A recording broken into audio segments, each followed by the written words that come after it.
nothing we can do about an injury like that. Yeah. Who's ready for the next But he certainly holds the record now. I mean, that's got to be the record for the fastest fight in history at the Victory Gala.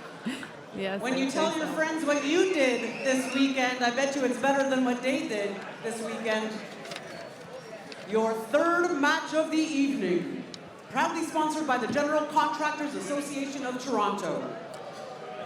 This is a light heavyweight bout scheduled for 3 1-minute 30-second rounds. 4 corners.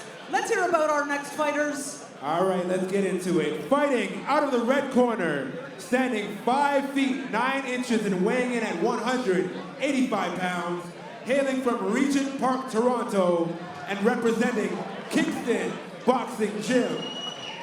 The founder of King and Country Marketing Agency is back for his second Victory Gala fight. He will dive, dip, and deliver the hit.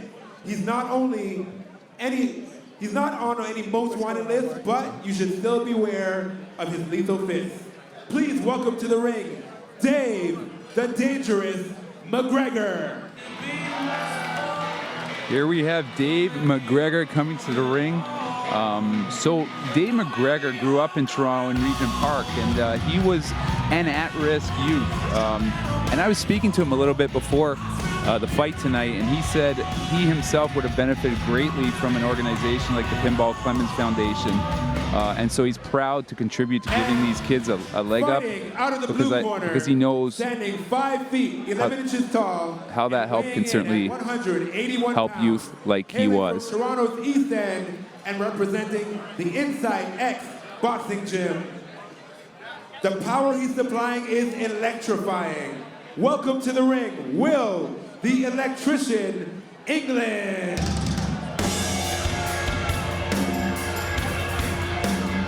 So Will's actually been boxing for 4 years, so I'd say he's probably one of the more experienced athletes competing tonight. And just started boxing as a way to get in shape and fell in love with it. It's kind of how I started too. My journey was a little bit different. My dad took me down the gym at 5 years old, and I didn't know any better. He just put me in the ring, and I had to fight. This bout is in the light heavyweight division, 3 1-minute 30-second rounds. Your referee for this contest, Lila Simon. So this will be Dave's second fight at the Victory Gala. He fought, I believe it was 2018. And this is in memory of his late friend, Canadian Olympic hero Marc Leduc, who won a silver medal in the 1992 Olympics. Marc was key to his youth when he was younger. As I mentioned, he had a difficult childhood, and he got to know Marc, and Marc sort of guided him in his way and turned into being a little bit of a mentor. And sadly, Marc passed away several years ago, but he is always a hero in the boxing world, in the Canadian boxing world, and he's also certainly a hero to Dave McGregor, who also runs his Facebook page in memoriam of Marc Leduc. Amazing. And I think Dave mentioned that he was also friends with Dominic Fillane, who we all know very well. That's right. And I believe Dominic's watching, so... Yes, Dominic Fillane, 10-time flyweight Canadian champion, 2-time Olympian. Dave has a lot of support out there, I'll tell you that much, in the boxing world. Absolutely. So again, these boxers will be doing 1.5-minute rounds. Hopefully we go past the first 10 seconds here. Absolutely. What I can see right away is William is a lot taller. Seems to have that reach. He come out fast, and sometimes fights like this, one of the boxers walks onto a punch. So I think you said to one of the fighters while we were getting ready, is the first punch is the one that hurts the most, or the only one that hurts? I think the first punch is the one that wakes you up. Let's put it that way. Then you know you're in a fight. Yeah. All the nerves go out the window. Yeah, and I think like they do so much training leading up to this. The hope is that, you know, once those nerves get out, they settle down a little bit more and really show the skill that they've, you know, worked on for years or months in the lead up to this. Absolutely.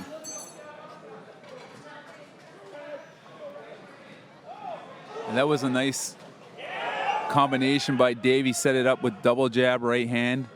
Was able to back up William England.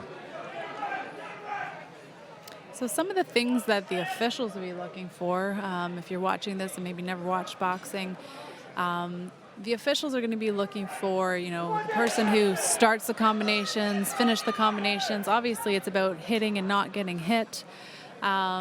Keeping the center of the ring also helps as well. It shows that you're in control of the bout. So there's lots of little things that they're taking into consideration when they're scoring these rounds.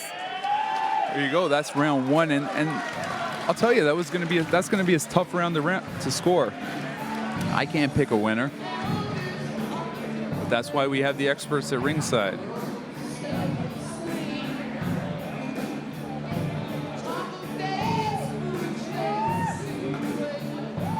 So in the blue corner, we have Coach Kevin Perez, who runs Insight X Boxing. And in Dave's corner, who do we have? From Kingston Boxing Club. That's right. He's moved back to Kingston, grew up in Toronto, but moved back to Kingston. He's the founder and creative director of King Eng Country. Tonight, Dave hopes after a victory tonight, he's going to take his wife out dancing. Sounds familiar. Yeah, we know there's an after party. It's going to be some late night dancing, let's put it that way.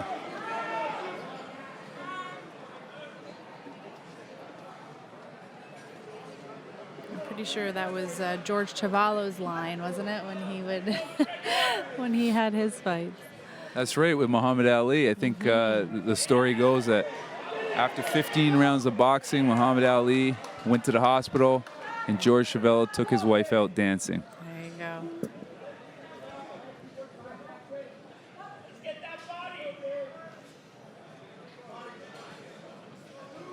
So I think William needs to really work his jab, use that height. It's a nice right hand.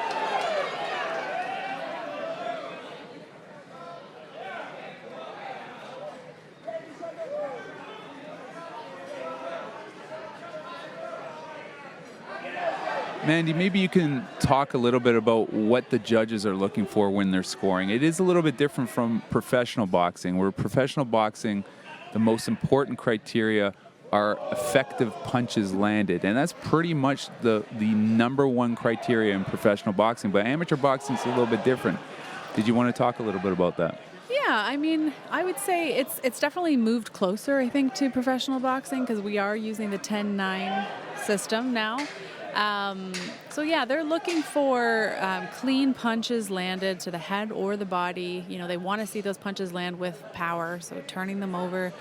That's the end of that round there. But again, like keeping the center of the ring, you know, showing that you're in control is another piece that they're looking for, right? Like just ringmanship. Ring generalship. Defense might be part of the criteria too. There's quite a few things that the judges do look for.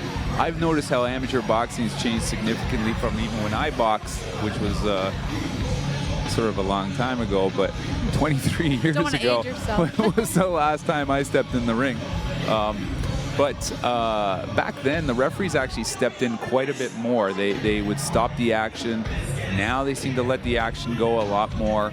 I even think sometimes they let the action go even more so than the pros.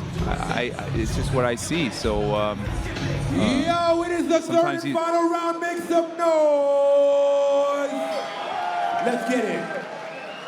So, third round, we might say that the person that wins this round might win the fight. We really don't know how the judges have scored at this point. I'd like to see Dave going down to the body a little bit more. Absolutely. You can there you go. That was perfect. Go. Yeah, you can he see could that set opening. up that overhand right hand by throwing a jab to the body, overhand right. But he's actually changed to southpaw, which I personally wouldn't advise, but that's what he chose to do. So Williams got to keep Dave at the end of his punches, use his reach to his advantage.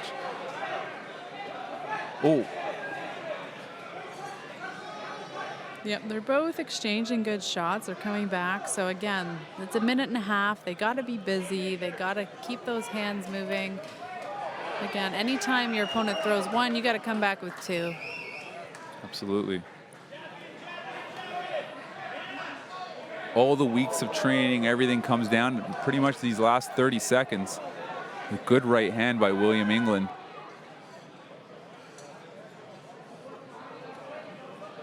It's getting warned by the referee. I believe there must have been a punch on the back of the head or on the back of the neck. Is that 10 10 seconds. William England coming in. That body's open if he can get his hands free.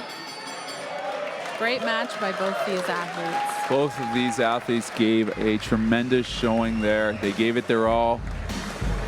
They left everything in the ring. And let's remember that the one winner tonight is the Pinball Clemens Foundation.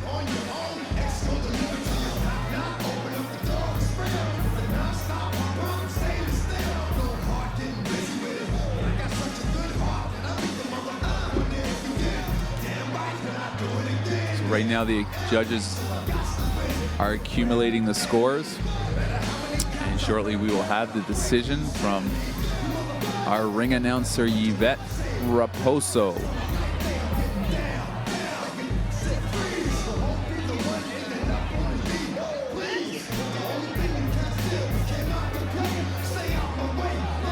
So for a fight like this, there's usually 3 judges around the ring. So again, they're tallying the scores. Every once in a while, you'll see a split decision, which just means 2 judges thought one boxer won, one judge thought the other. Fighters. So we'll see if it's going to be a split or unanimous on this one, but it was a close one. Definitely a close one. I really can't pick a winner. I don't want to pick a winner. I might be wrong. Announcing your winner by split decision, fighting out of the red corner, Dave the Dangerous McGregor! And there you go, a split decision. So the people at home, if you don't know what that means out of the 3 judges, 2 judges were in favor of David McGregor, and 1 judge thought that William England won that fight. So certainly was a very, very close match. And once again, Pinball Clemens Foundation is the big winner. Before our next bout, I would love to know by a show of hands, who's the first time here, first time at the fights? Who's first time at the fights? Not your last time, I bet.